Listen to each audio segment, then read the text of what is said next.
Welcome students, फिर से आपका स्वागत है बीवोक ऑनलाइन क्लासेस के अंदर। मैं हूं भुवनेश्वर श्रीमाली और जैसा कि मैं आपको पढ़ा रहा हूं, क्या पढ़ा रहा हूं? मैं आपको पढ़ा रहा हूं टैक्स के बारे में। और कौन सा टैक्स बता रहा हूं मैं आपको बता रहा हूं टैक्स के अंदर डायरेक्ट टैक्स। और उस डायरेक्ट टैक्स में कौन सा भाग पढ़ा रहा हूं? मैं आप लोगों को इनकम टैक्स पढ़ा रहा था। तो अभी तक यानी पिछली क्लास में हमने पढ़ा था, किसके बारे में पढ़ा था? हमने पढ़ा था स्लेब रेट के बारे में।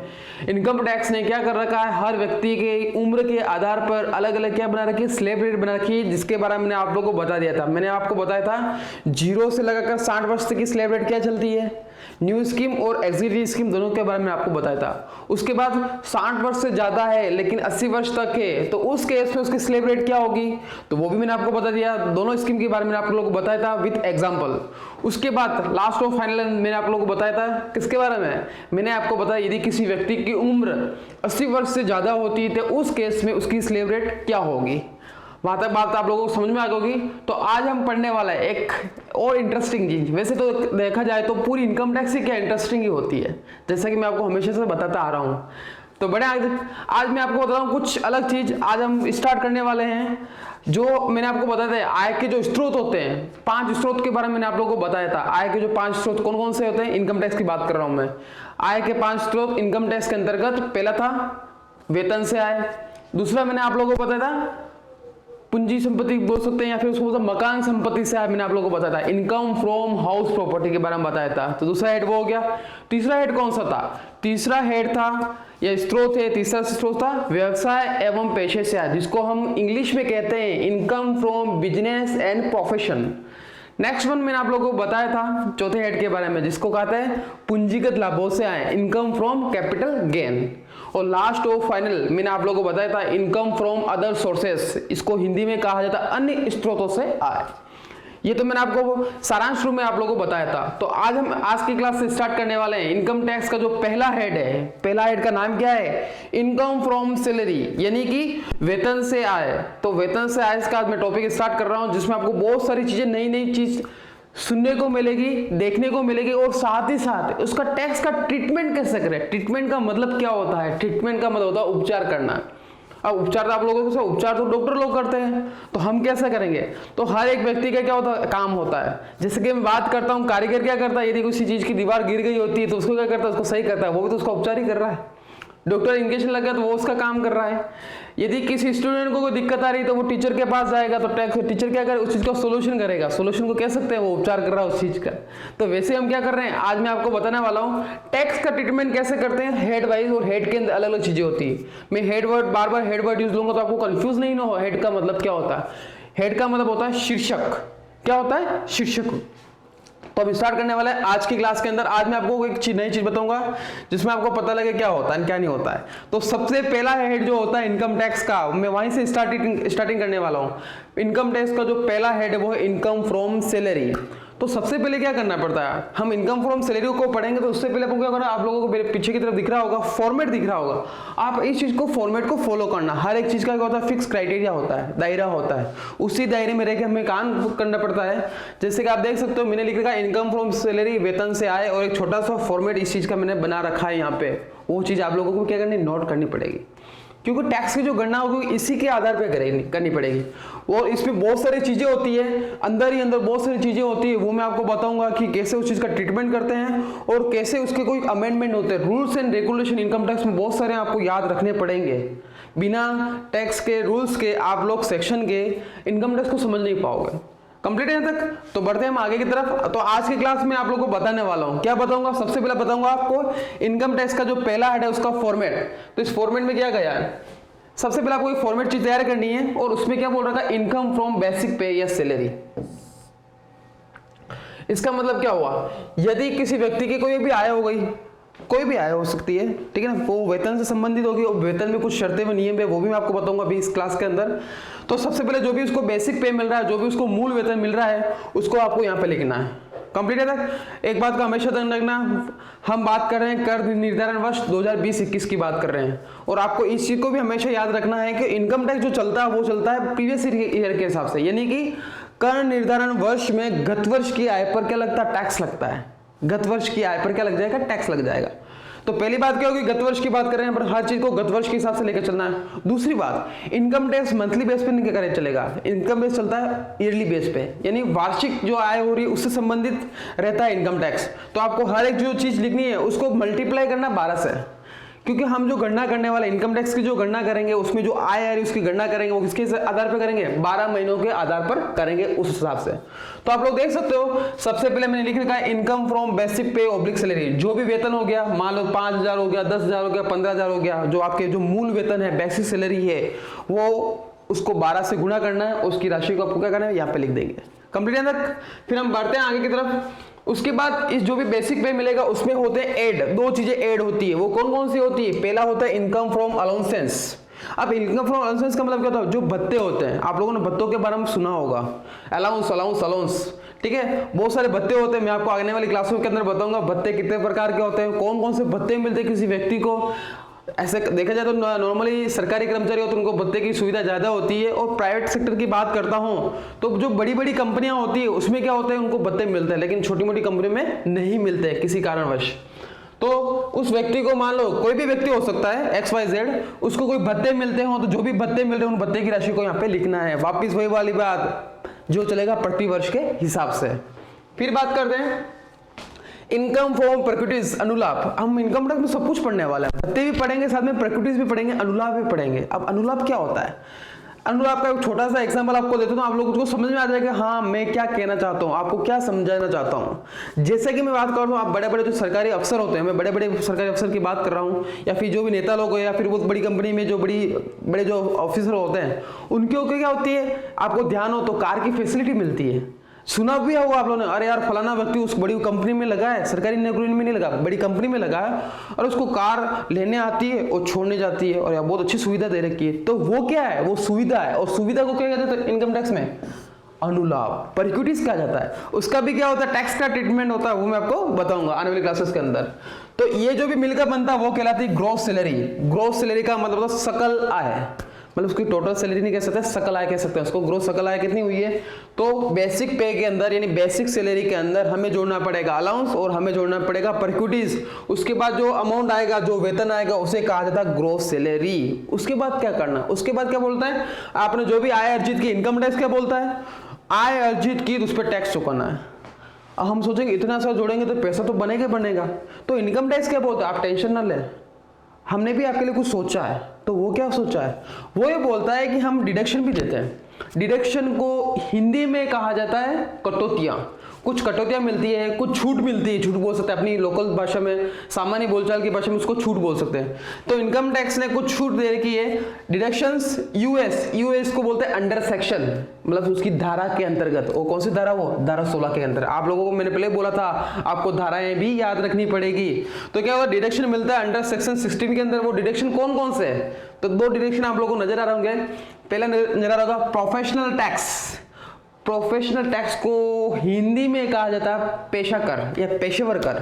जो भी प्रोफेशनल जो व्यक्ति होते हैं, जैसा कि मैंने आपको बताया था पिछली क्लासों के अंदर, सीए हो गया, इंजीनियर हो गया, वकील हो गए, या फिर दूसरे जो भी बड़े अफसर जो बड़े लेवल के होते हैं, उन पे क्या करता है, प्रोफेशनल टैक्स करता है।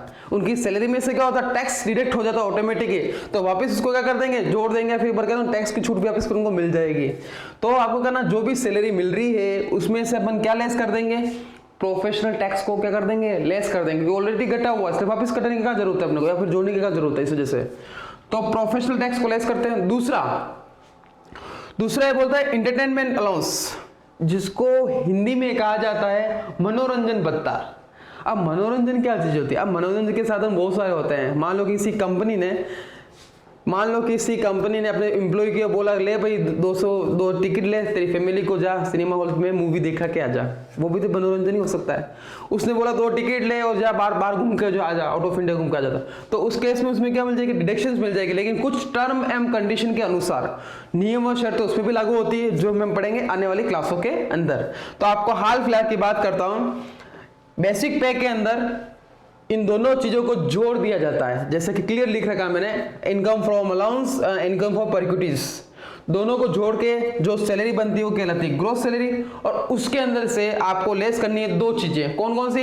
एक तो लेस करनी है प्रोफेशनल टैक्स और दूसरा करना पड़ेगा एंटरटेनमेंट अलाउंस।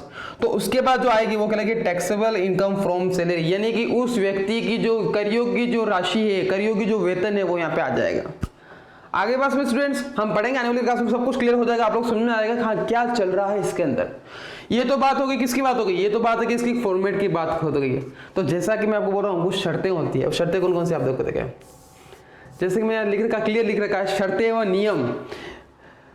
तो शर्तें और नियम कौन कौन सी ये आपको ध्यान रखना पड़ेगा। अब शर्तें और नियम आप लोग सकते हो कि पहला जो बोल रहा है, पहला जो पॉइंट है वो बोलता है कि जो भी सैलरी की बात करते हैं, वेतन की बात करते हैं, वेतन में क्या होना चाहिए? वेतन में एक संबंध होना चाहिए, रिश्ता होना चाहिए, आपसी रिश्ता होना चाहिए। वो रिश्ता क्या होगा? वो रिश्ता क्या कहलाता है? वो रिश्ता क्या कहलाता है? वो रिश्ता कहलाता है नियोक्ता एवं कर्मचारी का। यानी एक तो अपना बॉस होना चाहिए, एक क्या होना चाहिए? अपना स्वयं होना चाहिए, एम्प्लॉय होना चाहिए। ऐसा नहीं कि दो व्यक्ति है, मैं और मेरा फ्रेंड, और मैं बोल रहा हूँ हमने तो वेतन कमाया। नहीं नहीं नहीं, ये वेतन नहीं है, वो तो एक अलग चीज है। एक आपका क्या होना चाहिए? मालिक होना चाहिए और एक लेने वाला चाहिए, मतलब एक देने वाला होना चाहिए, एक लेने वाला चाहिए। और उसका दोनों के बीच में रिश्ता कौन सा होना चाहिए? उन दोनों के बीच में रिश्ता होना चाहिए नियोक्ता एवं कर्मचारी का रिश्ता होना चाहिए। यदि वो कर्मचारी एवं नियोक्ता का रिश्ता नहीं होगा तो वो इस हेड के अंदर नहीं आएगा। हेड का मतलब शीर्षक। कंप्लीट याद है। दूसरा पॉइंट, राशि जो होनी चाहिए वो वेतन के रूप में प्राप्त होनी चाहिए। अब राशि का वेतन का मतलब क्या होता है? अब मैं जैसे बात करता हूँ बोनस की बात करता हूँ, बोनस कोई वेतन थोड़ी है। बोनस क्या है? अदर देन वेतन है, अदर देन सैलरी है, बराबर है। या फिर कोई बॉस ने खुश होकर कुछ कर दे दिया, जैसे मान लो कोई व्यक्ति ने अच्छा काम कर लिया, कोई अचीवमेंट कर लिया, एक बार के लिए बोलते अपन अचीवमेंट कर लिया, जिसको कोई टारगेट दे रखा था और टारगेट के बाद उसने बहुत अच्छा अचीवमेंट किया, तो उसको क्या शाबाशी के तौर पर कुछ एक्स्ट्रा पैसा मिल रहा है, तो उसको वेतन की श्रेणी में नहीं गिना जाएगा। कंप्लीट यहाँ तक। तो क्या होता है? राशि किस रूप में होनी चाहिए? वेतन के रूप में प्राप्त होनी चाहिए। नेक्स्ट वन क्या होता है? जैसा कि मैं आपको बता ही रहा था, मजदूरी तथा वेतन में कोई अंतर नहीं है। इनकम टैक्स क्या बोलता है? मजदूरी मिल रही है, वेतन मिल रही है, बोथ आर इक्वल। अब आप सोचोगे सर ऐसा कैसे हो सकता है? मजदूर तो मजदूरी को भी मिलती है, मजदूर जो मिलती है वो मजदूर को मिलती है, और वेतन देख अपने आप में कह सकते हैं थोड़ा सा उसके अप लेवल है। लेकिन आप गलत सोच रहे हो इस चीज के बारे में। कारण क्या है इसका? अब मैं मजदूरी को वेतन के रूप में क्यों प्रभावित किया गया? एक छोटा सा मैं एग्जांपल लेता हूं। मान लो आप लोगों ने देखा होगा, ये प्रैक्टिकल लाइफ की बात कर रहा हूं मैं। प्रैक्टिकल लाइफ में क्या होता है? कोई व्यक्ति होता है, अच्छा शिक्षित भी होता है, वो कोई नौकरी करता है, आपको पता है। स्टार्टिंग बेस की बात कर रहा हूँ, जैसे मैं आप लोगों की बात करता हूँ। आप लोग क्या करोगे? इस कोर्स को करने के बाद मार्केट में जब जाओगे, आप लोग अनुभवी नहीं हो, आप लोग क्या फ्रेशर हो, ठीक है। तो फ्रेशर के हिसाब से मान चलो कि आप लोगों को मान लो मंथली जो सैलरी मिल रही है वो 10,000 रुपये मिल रही है। मैं एक बार मान के चल रहा हूँ, जस्ट इमेजिन, ठीक है। शिक्षित होने के बाद आपको 10,000 मिल रही है, इसको 12 से मल्टीप्लाई करेंगे तो भी साल का आपको कितना हो जाएगा? 1,20,000 रुपये आ जाएगा, ये होगा। लेकिन मैं थोड़ा सा आगे की तरफ बढ़ता हूँ। यदि मैं इसी एग्जांपल को थोड़ा घुमा देता हूँ, और घुमाने का मतलब क्या होता है आपको पता होगा। बड़े बड़े जो बिल्डिंग्स होती है, फिर मकान की बात नहीं करता, बड़े बड़े बिल्डिंग की बात नहीं कर रहा मैं, मकानों की बात कर रहा हूँ, ठीक है। अब मकानों में क्या होता है? कारीगर भी होते हैं, मजदूर भी होते हैं, लेकिन कारीगर को भी अपन क्या देते हैं? मजदूरी देते हैं। ऐसा नहीं कि उसको सैलरी दे रहे, सैलरी दे ना, वो ठेके पे बोल सकते हैं, कॉन्ट्रैक्ट पे बोल सकते हैं, ऐसे होता है। तो उस चीज में वो क्या कर रहा है? वो तो पैसा तो कमा ही रहा है। और आपको पता है आज के टाइम की मैं बात करता हूँ, कारीगरों की बात करता हूँ, तो आपको पता 700, 800, 900 पर डे के हिसाब से वो आता है, बराबर है। पर डे के हिसाब से वो क्या आ रहा है? वो पैसा लेके आ रहा है, मतलब पैसा उसको पे करना पड़ता है, हमें उसको पैसा चुकाना पड़ेगा। और उसने बोला, जैसे मैं बात एक छोटे से एग्जांपल की बात करता हूँ, एक छोटी चीज लेके लो। कारीगर ने बोला कि मुझे 900 रुपये पर डे के चाहिए। कितने चाहिए? 900 रुपये पर डे के चाहिए। पर डे के हो गए 900, तो एवरेज में मान के चल रहा हूँ एक महीने में 30 दिन होता है। 30 दिन काम करता है, कभी कभार छुट्टी देता है वो लोग, बाकी का तो 30 दिन काम करता है। तो उस हिसाब से देखा जाए तो उसका जो मंथली सैलरी बन रही है वो कितनी बन रही है? 27,000 बन रही है। यानी कि जरूरी नहीं कि उसको मजदूरी मिले, उसकी सैलरी नहीं बन रही, उसकी मजदूरी बन रही है। मजदूरी कितनी बन रही है? 27,000 बन रही है। और आप जो सैलरी हो, शिक्षित हो, पढ़े लिखे हो, उसके बाद आपका जो वेतन बन रहा है वो कितना बन रहा है पर मंथ का? 10,000 बन रहा है। आ रही होगी बात समझ में आ गई। और फिर सोचोगे हाँ ये वाली बात, इसीलिए इनकम टैक्स क्या बोलता है? इनकम टैक्स ये चीज बोलता है कि हमने मजदूरी और वेतन में कोई अंतर नहीं रखा है। क्यों नहीं रखा है? ये कारण देख सकते हो आप। वेतन मिल रहा है 10,000, उसकी मजदूरी के हिसाब से इसकी कैलकुलेशन बिठाओ तो मैं कितनी बन रही? 27,000 रुपये बन रहा है। तो इन दोनों को क्या बना करा है इन्होंने? बराबर माना है। किसको? वेतन और मजदूरी को। लास्ट और फाइनल की चीज पॉइंट की बात करता हूं। चौथे पॉइंट की बात करता हूं। जैसा कि मैंने आपको बताया था, वेतन ओब्लिक मजदूरी के अतिरिक्त अन्य पारितोषिक राशि प्राप्त होती है तो उसे इनाम इस शीर्षक में नहीं जोड़ा जाएगा। जैसे मैंने आपको बोला था, आपको एग्जांपल बताया था, कौन सा वाला, बोनस वाला। मैंने आपको बताया अचीवमेंट कर लिया, टारगेट उसने क्या करा, अचीव कर लिया, और अचीव के बाद उसको शाबाशी के तौर पर एक्स्ट्रा पैसा दिया जा रहा है, तो उसको इस श्रेणी में नहीं गिना जाएगा। जैसे कि इसने क्लियर बोला है, वो आपको इस चीज को समझना है। वो वेतन का मतलब क्या हो, वेतन में क्या, नियोक्ता व कर्मचारी होने ही चाहिए।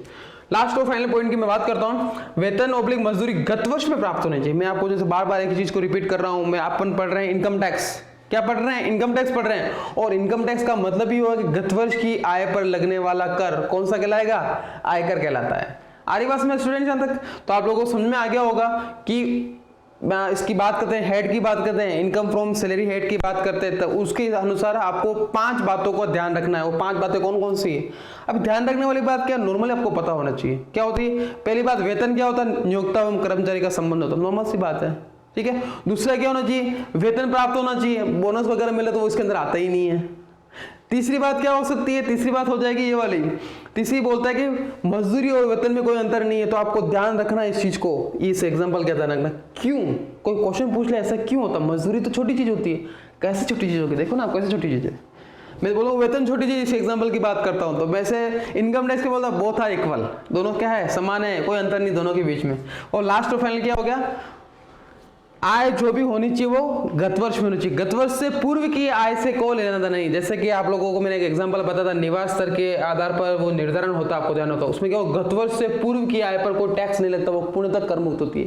कारण क्या है इसका, गत वर्ष से पूर्व की आय है, इसका मतलब उस पर टैक्स लग चुका होगा, क्या बार बार उसका टैक्स लगाएंगे? नहीं, ऐसा नहीं होता, उस वजह से। कंप्लीट स्टूडेंट, तो ये बात हो गई इनकम फ्रॉम सैलरी की फॉर्मेट की बात, और उसमें कुछ शर्तें व नियम होती है जैसा कि मैंने आप लोगों को बता दिया। कंप्लीट है, तो बड़े स्टार्ट करें। तो आज हम स्टार्ट करने वाले, कौन सा हेड स्टार्ट करने वाला, आज हम स्टार्ट करने वाले हैं इनकम फ्रॉम सैलरी वाला। तो आपको इंटरेस्टिंग हर एक चीज का क्या होता है, आपको इसमें बोरिंग नहीं लगेगा। ये और दूसरी बात, बोरिंग नहीं लगेगा क्योंकि हर चीज में नई चीज आपको सीखने को मिलती रहेगी। दूसरी बात क्या, इसमें कैलकुलेशन तो करनी है, आपको गणना तो करनी है, हर चीज में आपको मैथ्स लगानी पड़ेगी। लेकिन क्या होगा, मैथ्स इसे टफ नहीं पड़ती है। यदि आपके इसके रूल्स एंड रेगुलेशन को आप लोगों ने समझ लिया तो इनकम टैक्स इजी पड़ जाएगी, आप लोग देखोगे आने वाले क्लासेस के अंदर। अब मैं बात स्टार्ट कर रहा हूँ, आज की बात करता हूँ। आज हम क्या पढ़ने वाले हैं, आज हम बहुत ही इंटरेस्टिंग टॉपिक पढ़ने वाले हैं, जिसमें आप लोग देखोगे कि सुना भी होगा आप लोगों ने, मैं आपको बताता हूँ क्या होता है उस चीज में। आप लोगों ने सुना होगा पे स्केल के बारे में, नहीं सुना है तो मैं आपको सुना देता हूँ। आप में से बहुत सारे स्टूडेंट्स ऐसे होंगे जो क्या करते होंगे, किसी न किसी सरकारी जो जॉब्स आती हैं, वैकेंसीज आती हैं, उसकी तैयारी करते होंगे। आप लोगों सभी तैयारी करते होंगे या फिर तैयारी करने वाले होंगे, जैसे कंपटीशन क्लास को आप लोगों को पढ़ाया जाएगा, ये होता है। आप लोग ये चीज आप लोगों को पता है, लेकिन दूसरी चीज आपको, दूसरा पहलू आपको इस चीज का ध्यान रखना पड़ेगा।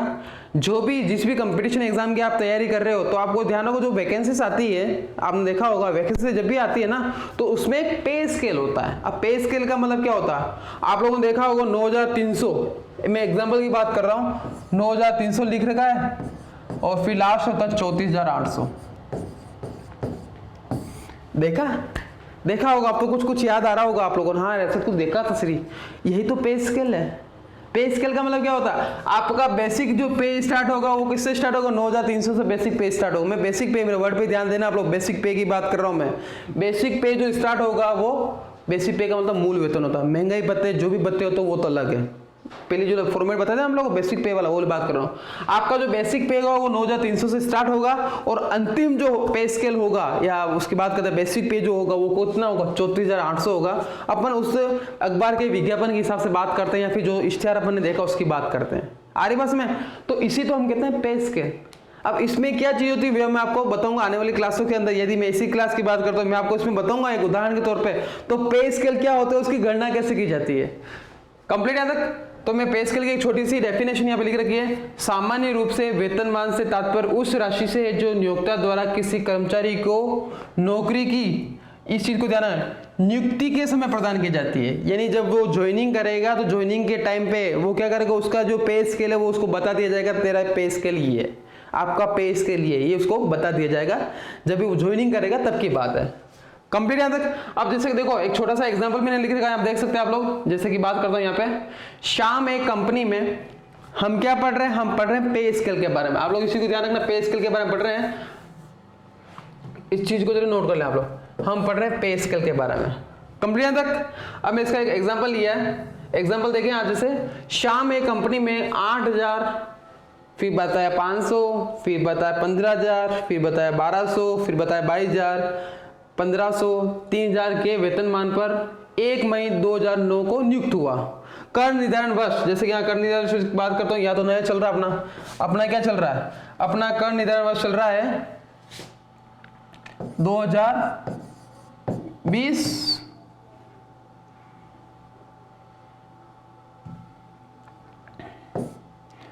2021, ठीक है। अपना कर निर्धारण वर्ष क्या चल रहा है, ये चल रहा है।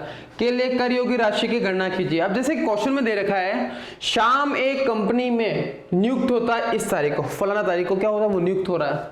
उसके बाद ऊपर दे रखा है 8,000 है, 500 है, 15,000, मतलब ये क्या चीज है, ये चीज आपको समझनी जरूरी है, ये क्या चीज है।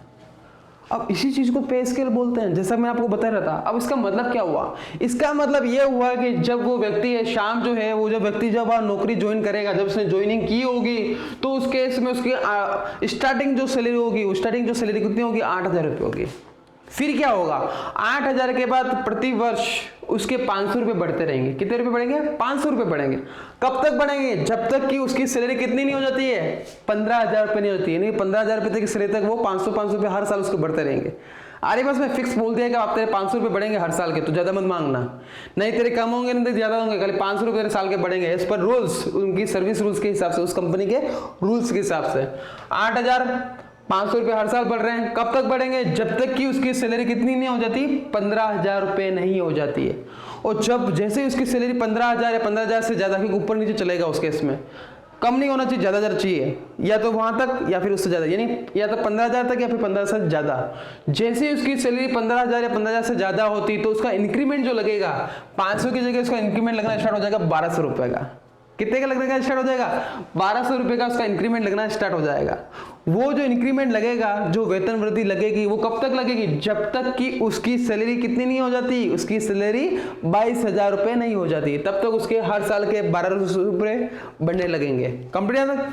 फिर क्या होगा, जब उसका वेतन 22,000 रुपए तक पहुंच जाता है वो, या 22,000 से ज्यादा हो जाता है, तो उसके बाद क्या होगा, उसके बाद उसका इंक्रीमेंट लगना हो जाएगा स्टार्ट 1,500 रुपए। सबसे पहले कितना लग रहा था, 500 रुपए लग रहा था, उसके बाद कितना लग रहा था, 1,200 रुपए लग रहा था, और अब कितने लगने वाला, जब उसका वेतन या इतना या इससे ज्यादा होगा, तो उसका वेतन 1,500 रुपए बढ़ना स्टार्ट हो जाएगा। कंप्लीट है यहाँ तक। और 1,500 रुपए बढ़ने के बाद बढ़ेगा, जब तक बढ़ता रहेगा, जब तक इसका कुछ नहीं है। 30,000 रुपए तक क्या होगा, इसके 1,500 रुपए तक बढ़ते, 30,000 रुपये रेशो, तो इसके 1,500 बढ़ेंगे। फिर क्या होगा, जो भी नए रूल्स एंड रेगुलेशन होंगे कंपनी के हिसाब से, वो काम हो जाएगा। यानी कि स्टार्टिंग करेगा 8,000 से, उसका एंडिंग जो होगा, नौकरी का एंडिंग जो होगा, वो कब तक हो जाएगा, 30,000 रुपये तक हो जाएगा। ये इसका क्वेश्चन का मतलब ये हो गया। आगे के क्वेश्चन की समझ में बात। अब ये पूछ रहा है करियो की राशि की गणना करनी इसके अंदर, तो ये क्वेश्चन कैसे करें, और कर निर्धारण वर्ष कौन सा है, 2020-21 है। और जैसा मैंने आपको पता, हर चीज में आपको क्या करनी पड़ेगी, मैथ्स की कैलकुलेशन करनी पड़ेगी। तो आपको कुछ नहीं करना है, इनकम टैक्स में ज्यादा कुछ हार्ड एंड फास्ट वाली होती नहीं है, टफ चीज कुछ होती नहीं है, कुछ नहीं करना है। आपको क्या करना है, आपको देखना है सबसे पहले गत वर्ष। क्या देखना है, गत वर्ष देखना है। अब गत वर्ष की बात करता हूं। गत वर्ष अपना है, मैं सॉल्यूशन कर रहा हूं। गत वर्ष अपना कौन सा है, 2019-20, ये हमारा गत वर्ष है। आपको जो कर की राशि की गणना करने की इसके आधार पे करनी पड़ेगी। लेकिन अब आप बात देखेंगे, हम देखेंगे कि आपको सबसे पहले क्या करना है, उसको वेतन कितना मिल रहा है, ये तो आपको पता लगाना पड़ेगा कि वर्तमान गत वर्ष में उसका वेतन क्या चल रहा था, इसकी गणना हमें करनी पड़ेगी। तो उसकी गणना कैसे करें, उसकी गणना का तरीका मैं आप लोगों को बता रहा हूं कैसे करें। देखें आप लोग, सबसे पहले आपको क्या करना है, सबसे पहले उसने ज्वाइनिंग कब की, ये देखो आप, उसने ज्वाइनिंग की 1 मई 2009 को। तो उसने ज्वाइनिंग की 1 मई 2009 को, ये ज्वाइनिंग की है। फिर देखना है उसका साल भर कब होगा, इंक्रीमेंट कब लगता है, साल भर के बाद ही लगता है इंक्रीमेंट। 1 मई को ज्वाइनिंग की, तो उसका साल भर हो जाएगा 30 अप्रैल 2010, यही है।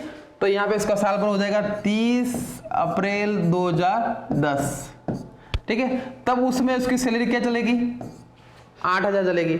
जैसे ही उसका 1 साल कंप्लीट होता है, यानी उसका साल स्टार्ट होता है, कब होता है, 1 मई 10 को स्टार्ट होता है, तो उसके कितना हो जाएगा, 500 रुपये बढ़ जाएंगे। यानी उस पूरे साल उसको सैलरी मिलेगी, 30 अप्रैल 2011 तक की बात करता हूं, तो उसको सैलरी मिलेगी 8,500 रुपये। आ रही बात समझ में, कैसे क्या कर रहा हूं मैं, 500 रुपये उसके साल के बढ़ा दिए, यहाँ के बाद उसके सैलरी बढ़ा। जैसे ही क्या होता है, 30 अप्रैल 2011 होता है, तो नया साल उसके लिए देखा जाए, उसके लिए तो नया साल ही होगा, क्योंकि जब उसका इंक्रीमेंट लगेगा तो उसके लिए नया साल हो गया, तो उसका वापस स्टार्ट क्या हो रहा है, उसका नया साल स्टार्ट हो जाएगा 11 से। अप्रैल में तक सैलरी थी, वापस नेक्स्ट पूरे साल भर उसकी सैलरी रहती है, कितनी रहती है, 9,000 रुपये। आ रही बात में, तो ऐसे करते हो कब तक आपको 500 रुपये बढ़ाना है, जब तक कि उसकी सैलरी कितनी नहीं हो जाती, 15,000 या 15,000 से ज्यादा। देखें आप, फिर नेक्स्ट जो आता है उसकी बात करता हूं मैं, बात करता हूं नेक्स्ट जो ईयर लगेगा उसका लगेगा ये वाला, और एंडिंग जो हो जाएगा वो हो जाएगा 13, ठीक है, तब उसकी सैलरी हो जाएगी 9,500।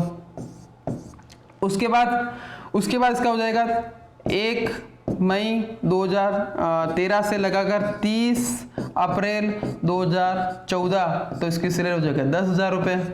उसके बाद इसकी सैलरी हो जाएगी 1 मई 14 से लगाकर 30 अप्रैल 15 तक, इसकी सैलरी हो जाएगी 10,500। आप लोग इस चीज़ को नोट करते रहे, मैं 500 रुपये बढ़ा रहा हूँ एज पर रूल्स, या फिर बोलते हैं एज पर क्वेश्चन, इस कंपनी वाले ने कोई बना रखा है, रूल्स बना रखा है, उसके हिसाब से फॉलो कर रहा हूँ। यहाँ तक बात हो गई।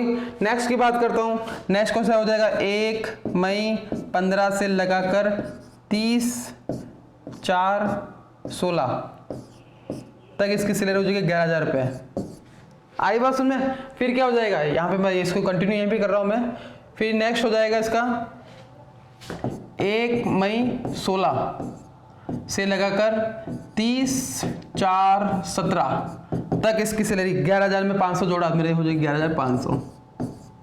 हम उस मुकाम पर आने वाले हैं। फिर क्या हो रहा है, फिर ये बोल रहा है कि नेक्स्ट हो जाएगा 1 मई 17 से लगाकर 30/4/18 को इसकी सैलरी हो जाएगी 12,000 रुपये। आ रहा है, बात समझ में आ रहा है आप लोगों को। फिर क्या होगा, फिर वापस 1/5 से लगा 18 से लगाकर 30 अप्रैल 19 को इसकी सैलरी हो जाएगी 12,500। और आपको ध्यान रखना, आपको गत वर्ष पे आके रुक जाना है, कंप्लीट है ना। गत वर्ष मेरा 19-20 चल रहा है, 19-20 का मतलब क्या होता है, मेरा साल जो स्टार्ट होगा, गत वर्ष की बात करता हूं मैं, गत वर्ष स्टार्ट होगा 1 अप्रैल 2019 को और समाप्त कब हो जाएगा, 31 मार्च 2020 को। तो इसके हिसाब से चलेंगे हम। उसके बाद क्या कर सकते हैं, नेक्स्ट क्या हो जाएगा, 1 मई 2019 से लगाकर 30 अप्रैल 2020 को इसकी सैलरी हो जाएगी 13,000 रुपये। कितनी हो जाएगी, 13,000 रुपये आ जाएगी। अब मैं आगे तो चाहूँ तो लिख सकता हूँ, आप भी चाहो तो आगे कर सकते हो, लेकिन मैं आगे क्यों नहीं कर रहा हूँ, क्योंकि मुझे मेरे चलना है गत वर्ष के हिसाब से चलना है। मैं एक्स्ट्रा काम करूंगा तो भी मुझे मतलब नहीं है, कल इसको जोड़ता जाऊंगा, लिखता जाऊंगा, जोड़ता जाऊंगा, लिखता जाऊंगा, मुझे कोई सेंस निकलने वाला है नहीं है। मुझे मेरे गत वर्ष की बात करनी, गत वर्ष मेरा प्रारंभ हो रहा था 1 अप्रैल को, 1 अप्रैल 2019 को प्रारंभ हो रहा है और समाप्त जो रहा है वो 31 मार्च 2020। लास्ट को देखें आप लोग, 31 मार्च 2020 और लास्ट इसका क्या, 30 अप्रैल 2020, मतलब मेरा काम हो चुका है। आगे बस में तक अब क्या करना है, अब मुझे करना है गत वर्ष पे अटैक करना है। किस पे अटैक करना है, गत वर्ष पे अटैक करना। तो सबसे पहले क्या करूंगा, सबसे पहले मुझे मतलब है, मुझे मेरे गत वर्ष से मतलब है, बाकी मुझे किससे कोई मतलब नहीं है। मेरा गत वर्ष कहाँ आ रहा है, अब आपको देखना है 1 अप्रैल 2019, तो आपको देखना है कि 1 अप्रैल 2019 कहाँ आ रहा है, 1 अप्रैल 2019 कहाँ आएगा। वैसे नॉर्मली मैं आपको एक ट्रिक बता रहा हूँ, नॉर्मली क्या होता है कि आपको लास्ट की जो 2 साल होते हैं उसमें आपको क्या मिल जाएगा, आपको गत वर्ष मिल जाएगा। इस चीज़ को आप लोग नोट कर लें। लास्ट के जो दोनों चीज़ें होती है ना, दोनों जो वर्ष होते हैं वो दोनों वर्ष पे आपको आपका गत वर्ष मिल जाएगा, ठीक है। तो यहाँ तक मुझे कोई मतलब ही नहीं है। क्यों मतलब नहीं है, क्योंकि मेरा गत वर्ष उसके अंदर आ ही नहीं रहा। मेरा गत वर्ष चाहिए मुझे 19-20 चाहिए, यानी 1 अप्रैल 2019 से लगा 31 मार्च 2020 तक चाहिए। तो आप लोग इस पे चीज को नोट करें कि मेरा जो प्रारंभ हो रहा है वो 1 अप्रैल 2019। तो 1 अप्रैल 2019 को मेरी सैलरी थी कितनी, 1 अप्रैल 2019 को मेरी सैलरी थी कितनी। तो आप लोग इस चीज को देखें, आप लोग इसमें क्लियर कर रखा है, ये देखें आप लोग, मेरा जो गत वर्ष जो प्रारंभ हो रहा है यहां से हो रहा है, देखें आप लोग, हो रहा है यहां से, कब हो रहा है 1 अप्रैल 2019, तो 1 अप्रैल आ रहा है। तो मेरी जो सैलरी थी 12,500 वो कब तक थी, कब तक थी, क्या मतलब क्या हुआ, 30 अप्रैल 2019 तक ही मेरी क्या थी 12,500 थी। उसके बाद क्या हो रहा था, उसके बाद इसकी सैलरी बढ़ गई है। उसकी सैलरी कितनी बढ़ गई है, 13,000 बढ़ गई। तो मुझे क्या कर रहा है, मेरे इसमें बात करते हैं, इसमें 12 महीने होता है, एक साल में 12 महीने होते हैं। और मैं बात कर रहा हूँ गत वर्ष की बात कर रहा हूँ। तो इस 12 महीने में मेरी सैलरी थी कितनी, तो उसको मैं अलग डिवाइड कर लूंगा। अलग डिवाइड कैसे करूंगा, यहाँ पे आपको चेक करना पड़ेगा कि मेरी सैलरी थी, अप्रैल से स्टार्ट हो रहा है, अप्रैल में कितनी थी, मेरे अप्रैल में सैलरी थी 12,500 क्लियर दिख रहा है। मई में कितनी थी, तो मई यहाँ पे आ ही नहीं रहा, मई कहाँ आ रहा है, यहाँ पे आ रहा है यहाँ पे मई। तो आपको क्या करना है, इसके 2 टुकड़े, मैं जैसे बोला पिछले 2 साल में आपको मिल जाएगा। तो मेरी जो फर्स्ट जो सैलरी बनी थी वो 12,500 बनी थी, साल के गत वर्ष की बात करता हूँ। तो 12,500 जो सैलरी मिली थी मुझे केवल 1 महीने के लिए मिली थी। कितने महीने के लिए मिली थी, केवल 1 महीने के लिए मिली थी। क्यों मिली थी 1 महीने के लिए, क्योंकि 1 महीने बाद मेरी सैलरी बढ़ रही है, क्योंकि मेरे 1 महीने के बाद क्या हो रहा है, मेरा साल कंप्लीट हो रहा है। और जैसे साल कंप्लीट हो रहा है तो मेरे 500 रुपये और बढ़ रहे हैं। यानी 12,500 को मल्टीप्लाई करा 1 से, यदि मैं गत वर्ष की बात करूँ 1 महीने सैलरी मेरी 12,500 रही। उसके बाद क्या, उसके बाद मेरा इंक्रीमेंट लग गया, 500 रुपये का इंक्रीमेंट लग गया। और जो सैलरी रही मेरी 11 महीने तक रही।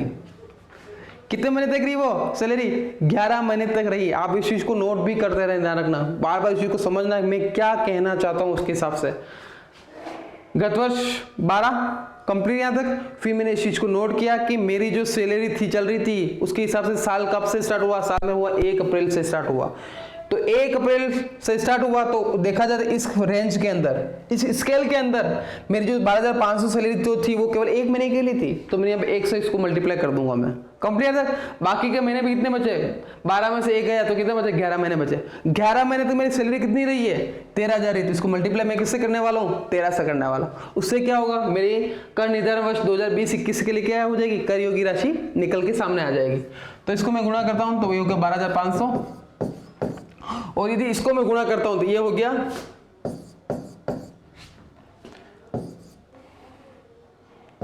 1,43,000 हो गया, 1,43,000। तो 1,43,000 के अंदर मैं बात करता हूं, इसको यदि जोड़ा जाता है तो वो बन रहा है 1,55,500।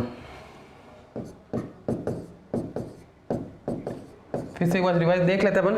12,500 को मल्टीप्लाई किया 1 से, और 13,000 को अपन मल्टीप्लाई किया 11 से। 000 33 का 3 हाथ से लगा 3, 11 3 14 कंप्लीट है। 1,43,000 में मैंने 12,500 जोड़ा तो मेरा जो बन गया वो बन गया 1,55,500 रुपए। कंप्लीट है। यानी कि कर निर्धारण वर्ष यदि 20-21 की बात करता हूं तो भी जो करियो की जो राशि आ गई वो कितनी आ गई अपने पास, वो आ गई 1,55,500।